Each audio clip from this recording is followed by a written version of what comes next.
So, chemistry is defined as the study of composition, structure, and properties of matter and the changes it undergoes. Funny thing about this definition is that it's incredibly loaded, right? I mean, people take years to learn chemistry and its composition and, oh, the tons and tons of structure it undergoes, and all of the changes. A chemical is defined as any substance that has definite composition. So when I say definite composition, I mean that it doesn't change. We're going to use it to define, right, the chemical itself. So examples would be salt. Salt is a chemical. Sugar is a chemical. Water is a chemical. And I have here acetone. Now I make the mistake with my own kids at home of using the word chemical to mean something bad, like, don't touch that. There's chemicals in that, or chemicals are bad. It's important to remember that chemicals aren't bad. They aren't inherently bad. They just mean that they have a definite composition, right? I found this on the internet. This is a picture of an apple and all of its ingredients. So don't be tricked when you go to the grocery store and it says things like, all natural, or, anything else that they use to draw you into a product. Because these right here, these ingredients that have sort of scary names, they're all the ingredients in an apple. And those are, of course, all chemicals. So just because it says, oxalic acid or xanthioic acid doesn't mean that it's necessarily a bad thing. All right, this is really just kind of a loaded, ugly slide of things, right? Mass, the measure of the amount of matter, and then matter, anything that has mass and takes up space. I hate these first two definitions because mass includes the word matter and matter includes the word mass. So it's really complicated to kind of wrap your head around what those mean because they have each other as a definition. We will be talking about them a lot in this class, so I hope that it makes sense.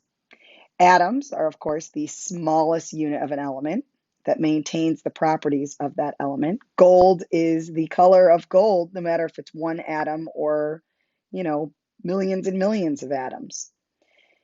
An element is a pure substance made up of only one kind of atom. So again, this has the word element in the definition, and this has the word atom in the definition.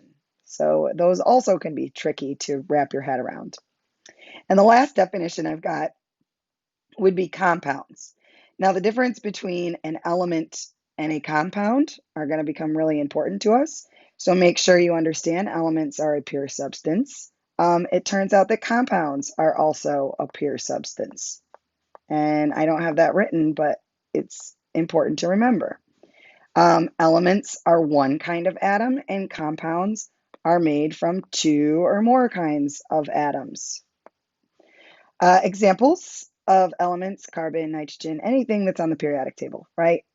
Compounds, you're going to take those things from the periodic table and you're going to put them into chemical compositions. So let's take a minute to classify matter, right? We've got mixtures. You've probably learned about this in middle school before, and then pure substances. Pure substances, we're going to define hopefully a little bit better right now.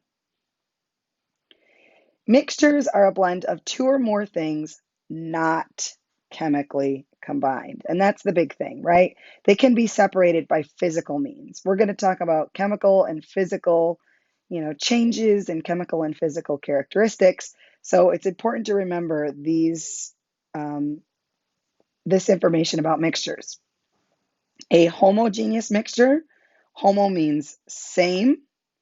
So a homogeneous mixture is the same throughout. A hetero means different. A heterogeneous mixture is different throughout. So an example of a homogeneous mixture might be salt water, or this is an example of Kool-Aid powder and water. It's the same at the bottom as it is at the top. It's the same throughout. A heterogeneous mixture is kind of, just not mixed as well as a homogeneous mixture. So an example here is oil and water, I think is probably what they have in this picture. So oil sits on top of the water, and even though you mix it up, it comes apart. So a couple more examples of mixtures, right? This is snack mix here. and snack mix versus, the soda that you drink with it.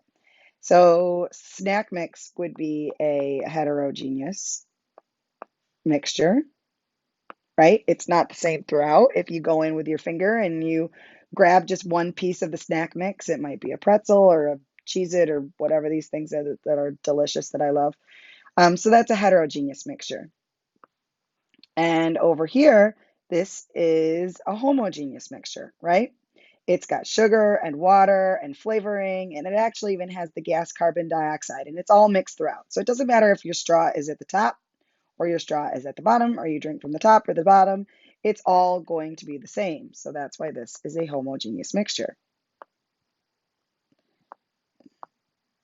Looking below here, I like this example because milk, you may have heard the word that your milk is homogenized. And homogenized just means that all the little particles in the milk are made the same size so that your milk doesn't settle out. So your milk is a homogeneous mixture. It's a mixture of all sorts of fats and proteins and other things that are in milk. Cereal, of course, is its own heterogeneous mixture. When you put them together, they make another heterogeneous mixture.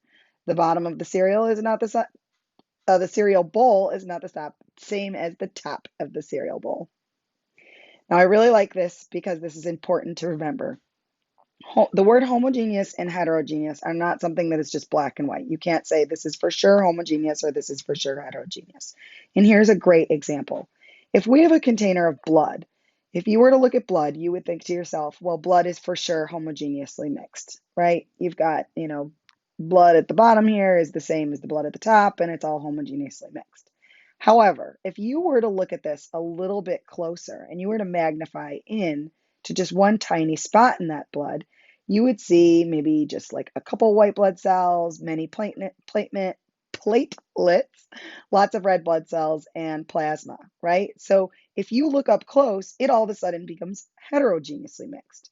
So my point here is that you can't necessarily say for 100% sure that everything in the world is either homogeneously mixed or heterogeneously mixed. So the word pure substances, right? The word pure substances means that it cannot be separated by physical means. All parts of a substance are made of the exact same composition. So this would be elements or compounds, okay? Both elements and compounds are pure substances, which is why I'm using the example copper from the periodic table and sugar, a compound that we just mentioned before. So just so we're clear here, right? Matter.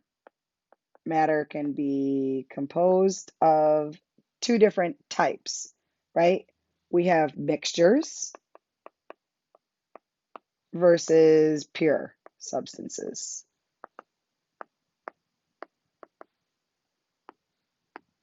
Right? So matter can be a mixture, matter can be a pure substance. As far as the mixtures go, we have